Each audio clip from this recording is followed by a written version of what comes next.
SeizYourBusiness.com podcast with Tony Rourke and Kevin O'Flaherty.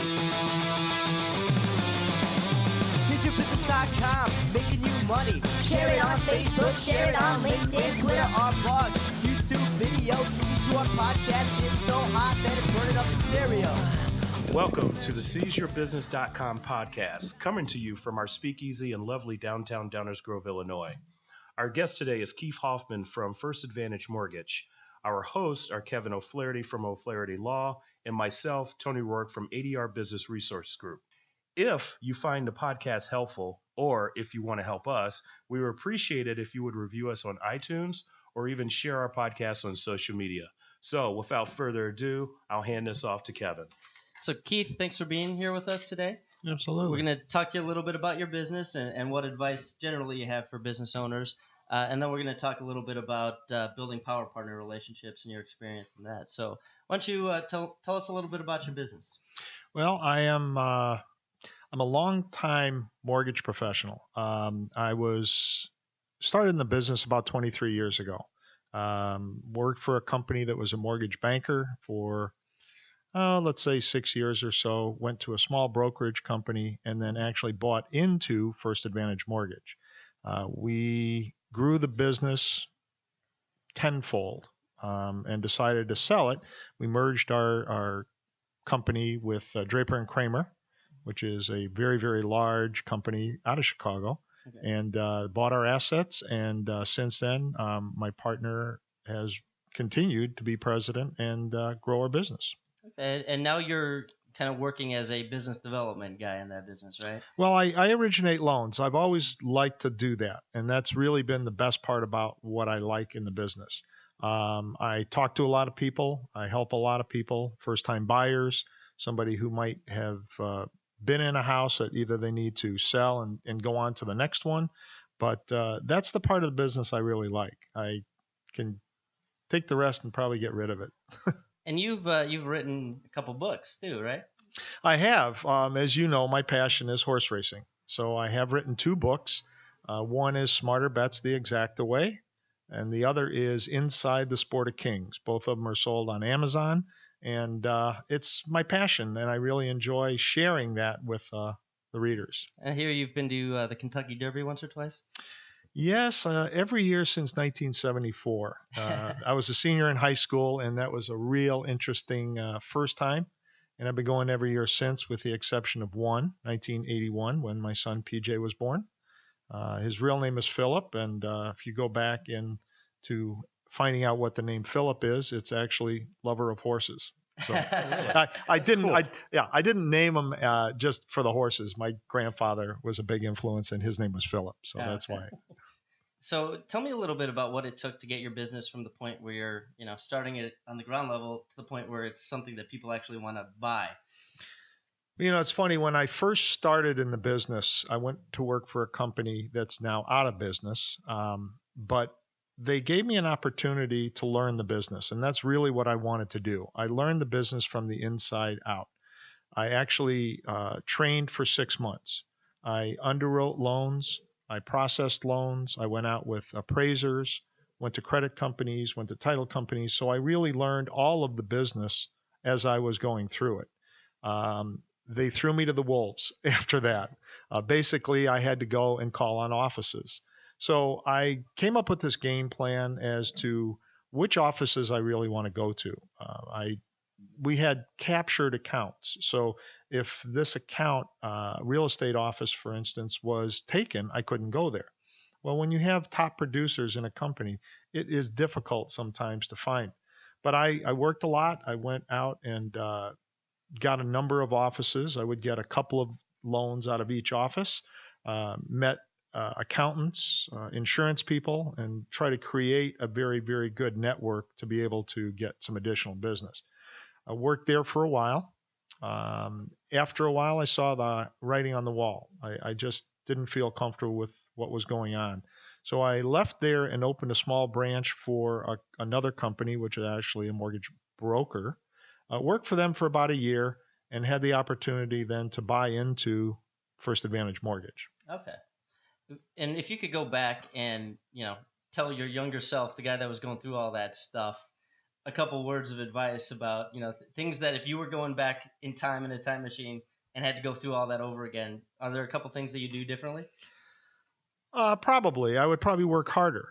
Really? Yeah. Sounds like you worked pretty hard, though. I was working very hard. I definitely, I spent a lot of time doing it. But, when it comes around to 3 o'clock and some of the loan officers would say, hey, let's go for a drink, you have to work hard. So you can't go for a drink with them. So that's really, I think I would spend some more time developing additional business.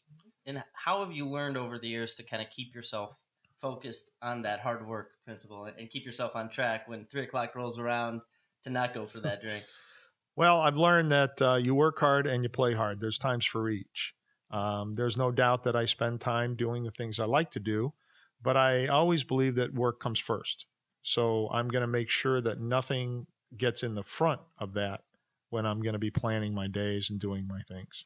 When you say work hard and play hard, do you segment, set rules for yourself? Like at this period of the day, this is my work period. And then when I turn off, or are you always on? No. Well, I'm always on, but I am not one of those planners that say, okay, I'm going to do this time. I'm going to do this time. When it comes to guidelines or structure, I am not a real big structure guy. I really like to be able to freewheel and do things, but I do adhere to those rules and regulations and time frames. I really seldom get up in the morning and say, what am I going to do today? I usually have a plan. No, that's very important in any business you're in. Is having a to-do list for the day, a plan, and right.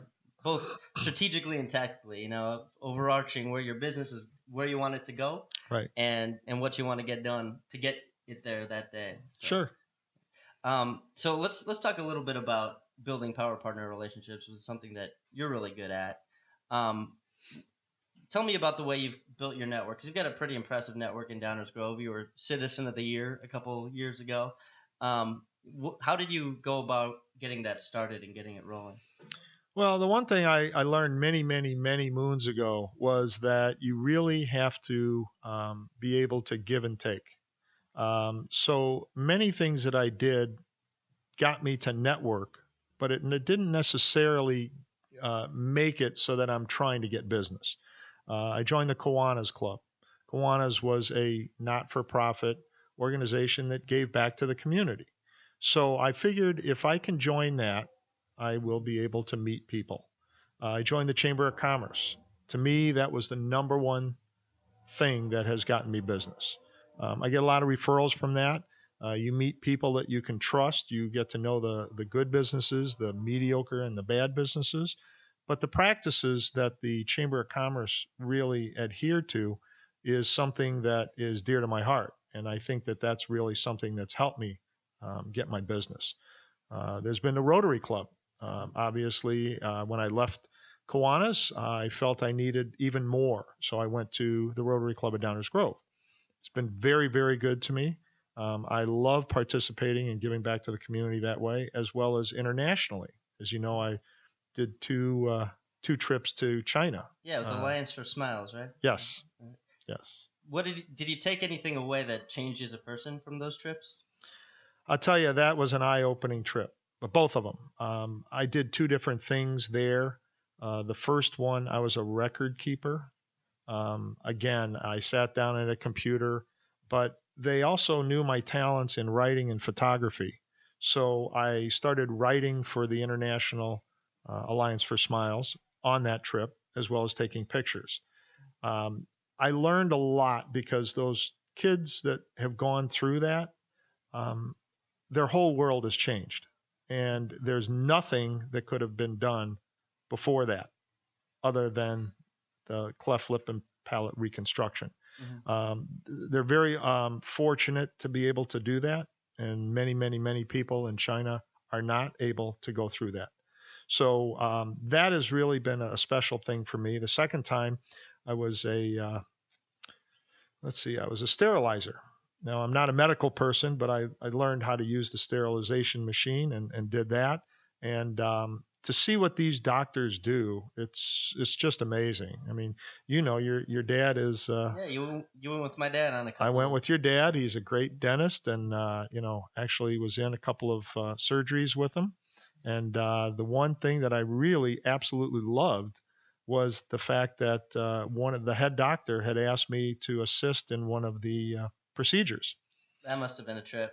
It was very interesting, very nervous, but I felt like I was really doing something special, especially since I'm not a medical person. One of the things we've talked about at the Rotary Club, because that's one of the ways we know each other. We talk about not using the Rotary Club as a way to bring in business or expecting to get business from it, just kind of giving first, and then the business comes. But you've probably gotten a lot of business from your time in the Rotary Club, right? Oh yeah, and what happens is you get to know people. You spend your time doing things for the community. You're getting involved, and you're getting to meet people and get to know them. Obviously, their trust in you after they get to know you is going to really help in your business. So I have never really gone into the Rotary Club or the Kiwanis Club or the club that I was in Texas asking for business. It just sort of comes. So once they get to know you and know what you do, and you do it well, then it's a secondary thing. It just comes. I've contrasted things like the Rotary Club with leads groups, where if you go to a leads group, you're going to get a short-term influx of business. But at a Rotary Club, if you stick with it, you'll meet so many people in town, lay your roots deep, and it's a much bigger long-term payoff. But you can't expect to just get the same type of business that you would get from a leads group. Well, no, you can't. Now, I belong to a leads group through the Chamber of Commerce, through Chamber 630, and it's called Lodge, and it is the longest standing networking group in DuPage County. I didn't know that. Yes. It's a great organization, and I call it an organization because everybody really does give each other good leads. The business that I've done, the other day I was in there and I looked around and I said, okay, how many people in this room did I actually do a mortgage for? And there were 19 people in the room that I did mortgages for. And that doesn't include who they referred out. So I'm going to say that is the number one way to get business, is to join a networking group, but you join for that specific reason. Mm-hmm. So I've been a member for a long time. I couldn't believe I got in because there's only one person in every category. Well, when I wanted to join, I said, well, who's the mortgage guy? And they told me, and I go, this guy's going to have to die before I get in. And so luckily it was really, it was maybe 6-7 months before he decided that he wanted to get out. And I think he wore everybody a little thin, didn't actually do the things that he says he could do. And it opened up and I jumped in and I've been in ever since. How many years have you been in Lodge? Wow, that's a good question. I couldn't even tell you. I mean, it's been a long time. I joined Lodge 10, 15, maybe 15 years, maybe. Okay. In my experience with leads groups, it takes about at least 6 months to a year before you even get a little bit of business out of it, because it's all about building the relationships with the people in the group. It's not about, trading referrals so much. And you're right, because, you really have to get to know. It's funny. The other day I was there and there was a new person and somebody said, hey, who's the chiropractor? And it's like, well, they're sitting right next to you, you don't even know this. But you have to get knowing the people and what they do, and then understand, maybe refer to them, go out to lunch, talk to them, see what they do, how they do their business. And I think after a while, once you talk to somebody, you'll understand whether they really know their business, do they run it well, or are they just there to, try to get business. Sure. So what are your strategies for turning someone from a professional acquaintance into a power partner? Well, I think, a lot of people always say, ask questions. Don't talk about yourself. I always try to learn about the other person. And how am I going to relate to them and let them know about my business? Obviously, there's a million people that do mortgages. Mm-hmm. Everybody knows a mortgage banker, broker, whatever. But the fact is that you really have to be able to let them understand you know what you're talking about. So you might just bring up a conversation about one particular thing and talk to them about it, and or ask them a question. The best way, as you know, to get somebody to talk is to ask them a question. Mm-hmm. And ask an open-ended question, not a closed-end question. So they can't answer yes or no. So if I'm going to ask you a question, I'm not going to say, what do you do for your living? I'm an attorney. Mm-hmm. I'm going to ask you, so tell me about your business. What line of business are you in? And then you're going to tell me, and then we can start talking. So it's a give and take thing, but I always ask questions. I was in the apparel business for a long time. I was a rep, and I called on major department stores. And the one thing I learned is go in and ask the questions and then come up with a solution. Because if you think you're going to give them a solution to something that you don't even know what they need, you're going to lose. Sure, and you haven't built that rapport with them if you just come in with your cookie cutter solution. Exactly. Right. Yeah. So when you've gotten your first referral from somebody, or maybe your first 5 referrals, how do you keep the referral pipeline open with that person? How do you keep the relationship strong and healthy? Well, one of the things that I do is I have a blog that I do. I always try to promote your business. So, for instance, if I decide that I'm going to, after I meet you and I'm talking to you, I might say, hey, I've got a great opportunity for you to meet Kevin O'Flaherty. He's a fantastic attorney, and here's what he specializes in. If you're interested in talking to him, this would be a great opportunity for you to do that. And I think that way it's easy for you to get to know people and refer people. You always hear about somebody says, hey, I got a guy. Well, I know a lot of people, and I've experienced good people and bad people. And so it's easy for me when you ask me, hey, do you know somebody who's a good plumber? I can say, sure, I do. Mm-hmm. Or no, I really don't, but let me suggest that you call the Chamber of Commerce. They probably have a good list for you. So those are the kind of things that I like to look at. When you're looking at, let's say, networking, there's a number of things that I like to do, and I like to involve people together. So I'll go and either have a lunch, or we have our luncheons, the other day, where you have a couple of people and you introduce them to each other. So it's easy for you to get to know people when you know people. And I found that when I'm, trying to build a relationship with somebody, I have real trouble sustaining that relationship unless I can get them plugged into my universe in a group that I'm in. So, I always invite them to Rotary Club or a lunch group that I'm in, or a leads group, because once they get plugged into a group that I'm in, we have to see each other every month. And then we automatically build that relationship, as opposed to some people use the strategy of, follow up every 6 weeks and grab lunch every 6 weeks. Well, that can be pretty time consuming, and that's people can fall off your radar pretty easily. But if you can get them involved in the stuff you're involved in, the friendship will come, as long as you're both good people, I found.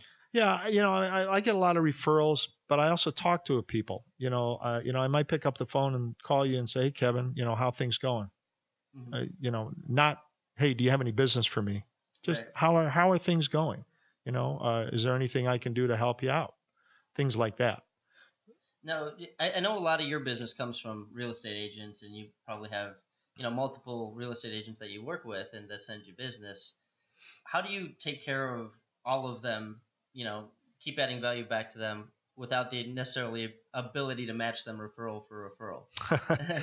That's probably the toughest thing. I had an agent the other day. We had a discussion, and she said, hey, am I going to list your house when you're ready to sell it? And I said, well, I pretty much decided that I'm going to take 3 of my top agents, and I'm going to have them come in and do a CMA and tell me how much my house is worth, but how do you think it's going to be sold? And what things are you going to do to help me as a consumer, not as a lender? And she flipped out. She's like, no, of course I'm going to be your lender. I mean, your real estate agent. And I said, well, that's possible. But the fact is that I know that I have to do the right things for me to get the house sold. When I go and talk to real estate agents, I try to refer them business. So as most people know, you can't refer all your business to one person. Right.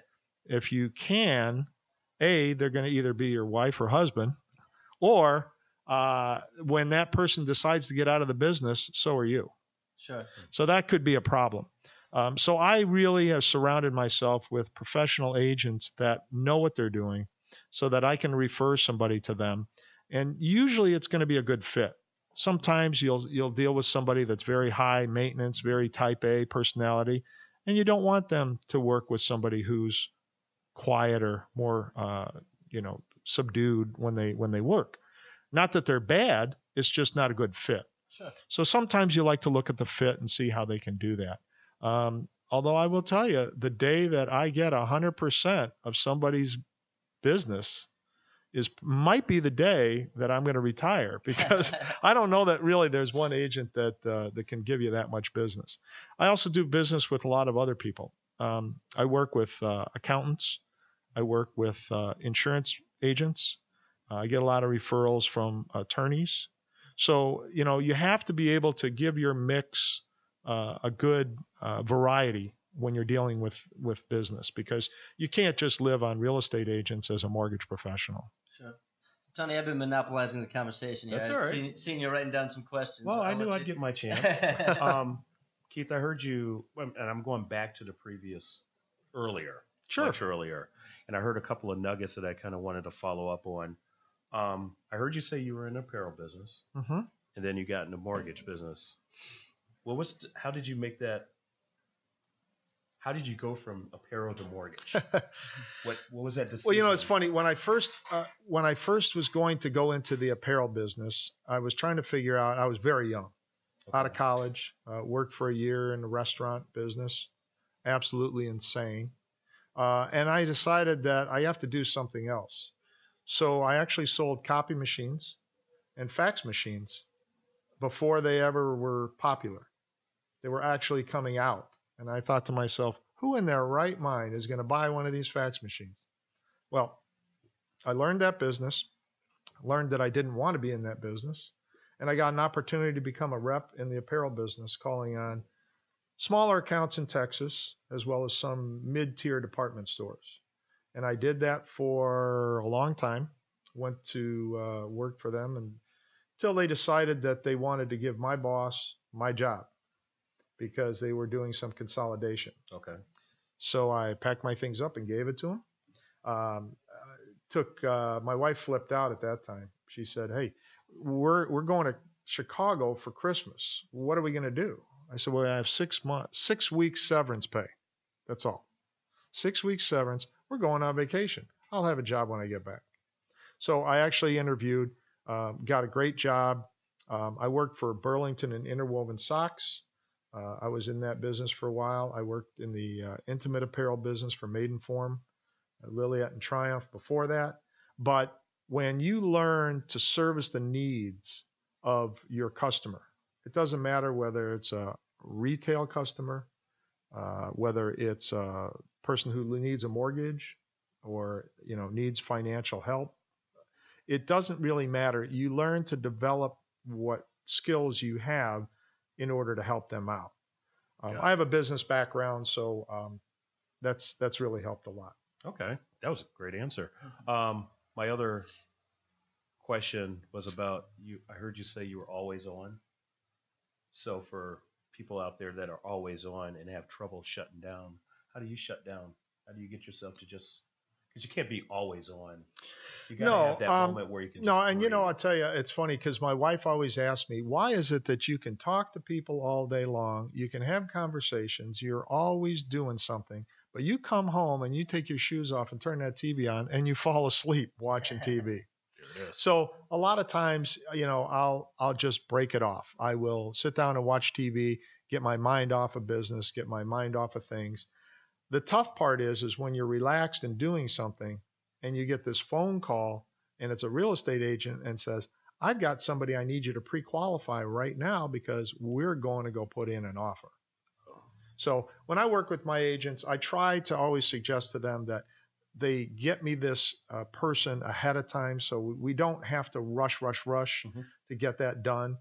There's nothing worse than rushing around because you're always apt to have a mistake. Okay. So at that point, but I mean, that's pretty much what I do. I do enjoy a lot of different things. Horse racing. I'm a horse owner, race horses. Okay. I do that. I've enjoyed that. Obviously, I love the sports, football, basketball, baseball. Okay. Hockey. Yep. And then my final one, you were talking about planning your day. How are you one that plans at night, and that way you wake up in the morning and know exactly what you're going to do, or do you get up early in the morning, figure out your plan, and then get at it?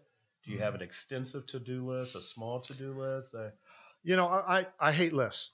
I mean, I'll be the first to tell you, I hate lists. I have a lot in my brain, but I do write things down.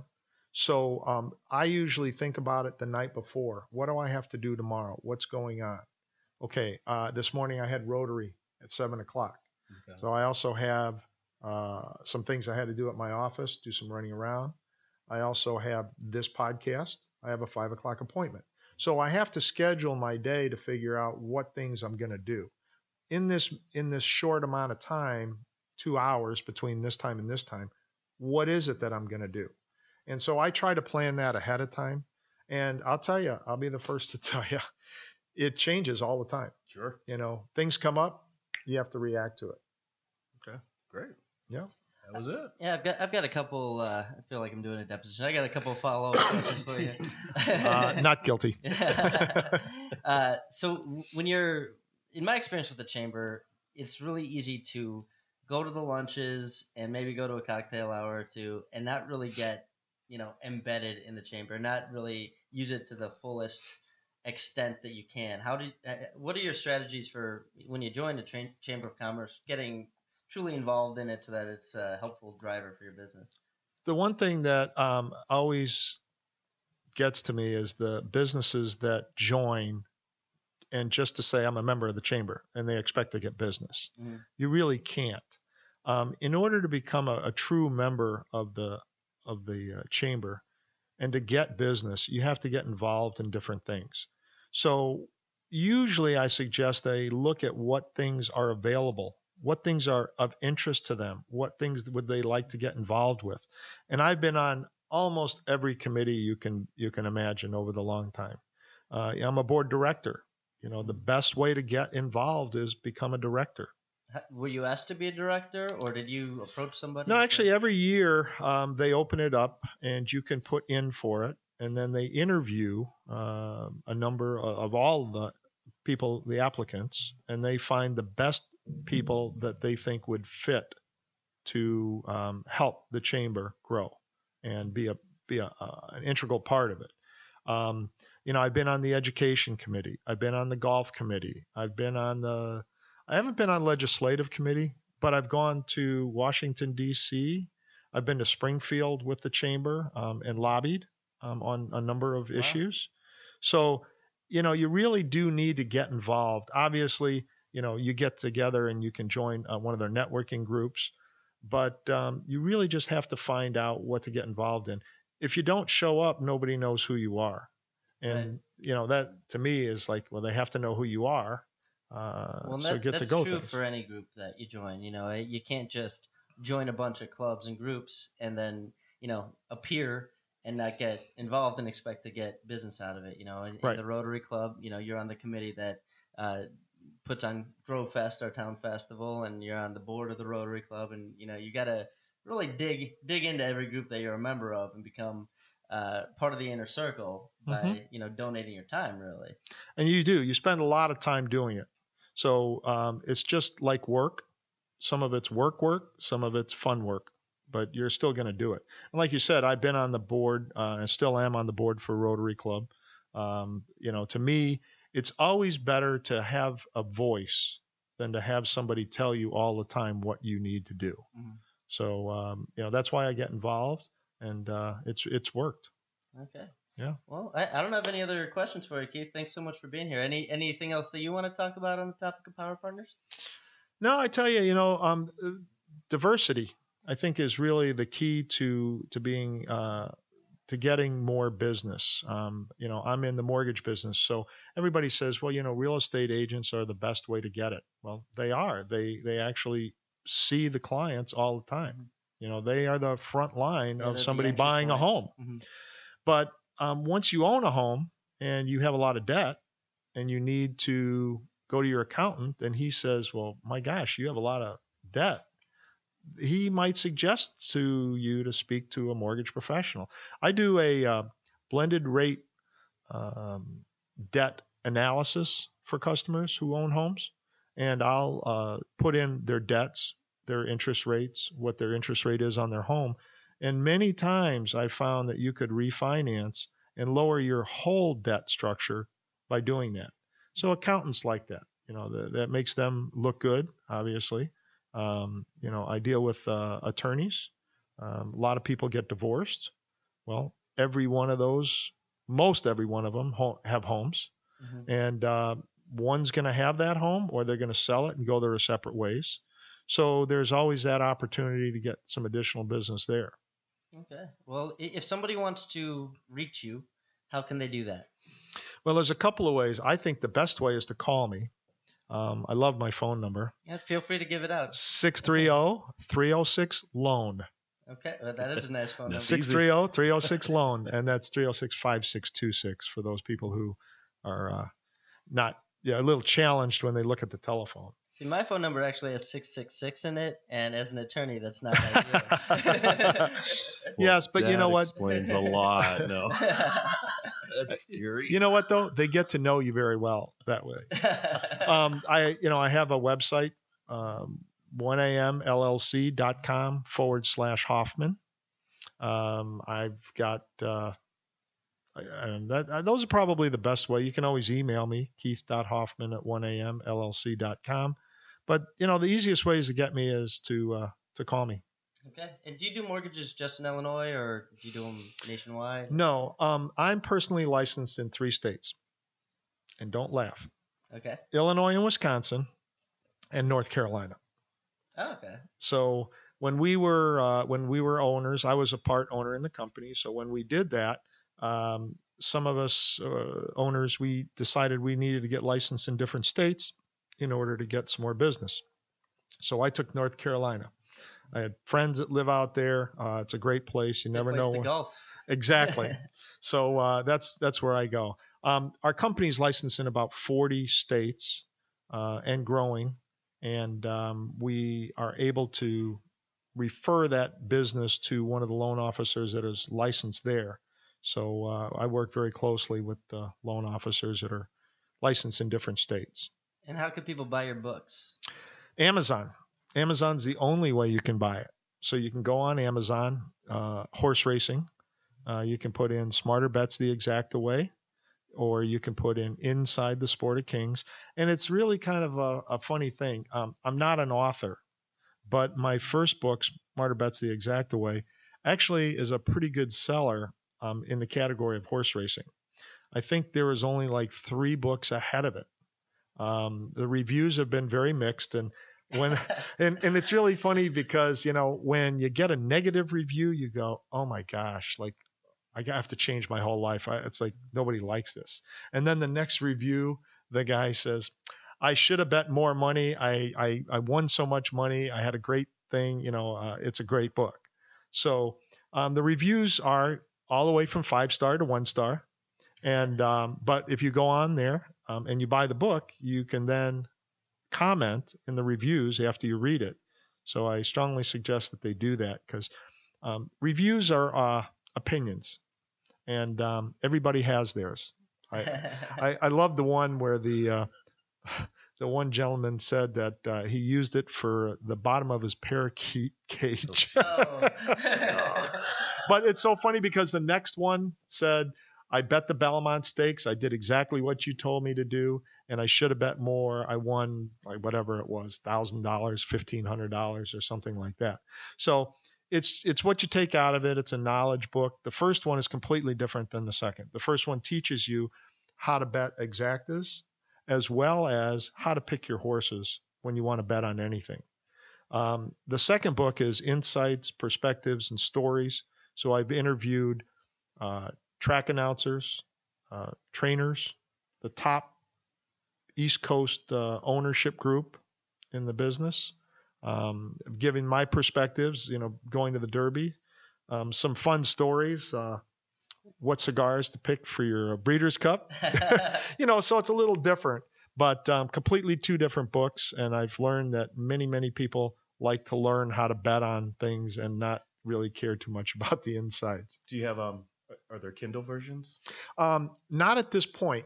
The first book is very intricate when it comes to the figures. Oh, okay. So I can't get that on Kindle. The second book will be on Kindle.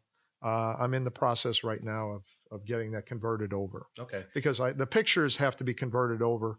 The words are already there. I have to get that done. Okay. And did I hear you right? You own horses? I'm a part owner in 2 horses. I've had 6 at one time. Oh, wow. And it's a expensive hobby, but it's very, very rewarding. And I'll share one story with you. Okay. The very, very first horse we bought was Little Michael.